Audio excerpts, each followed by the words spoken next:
A few weeks ago, I found a caterpillar. That caterpillar's changed. In fact, you'd barely recognise it now.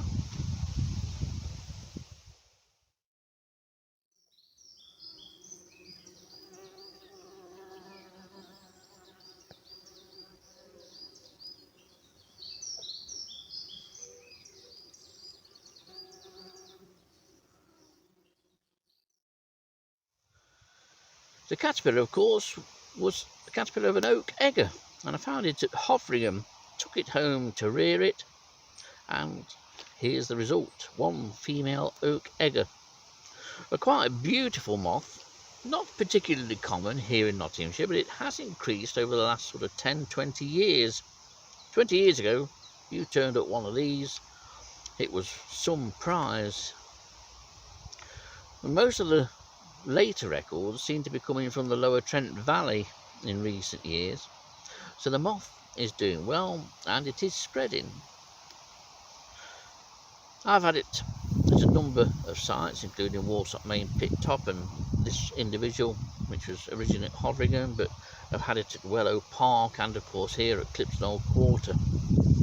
And it's certainly increased, but it's more often found as a caterpillar than it is the actual moth.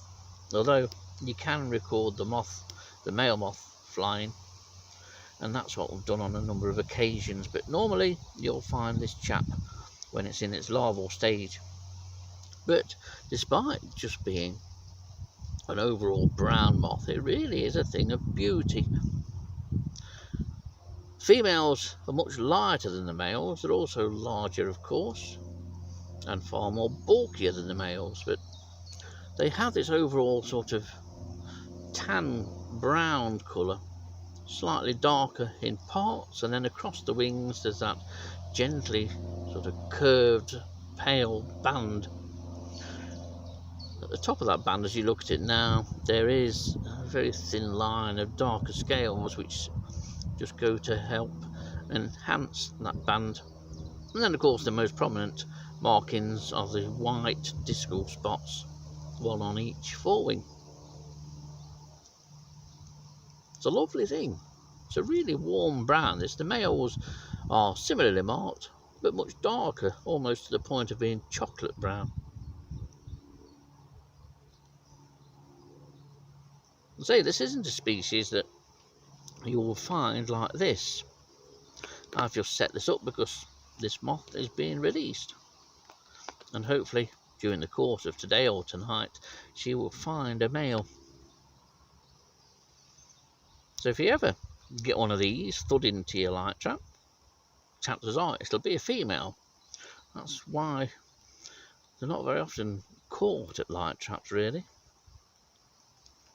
In Nottinghamshire, I think most of the records now are down to the larva, and in spring, especially early spring, when the larvae come out of hibernation, like a lot of caterpillars of this type, they will sit and sunbathe and warm up in the early spring sunshine. But the nice things to rear, although a lot of caterpillars that you find in spring still turn out to be parasitised, unfortunately, and never make it to this stage and never get the chance to fly, which is a shame. So that's the oak egger. Has nothing to do during the course of its lifetime with oak, nothing whatsoever. So why call it the oak egger? Well, that's down to the cocoon, because the cocoon of this is quite reminiscent, certainly in shape and coloration, of an acorn, and that's how this moth gets its name.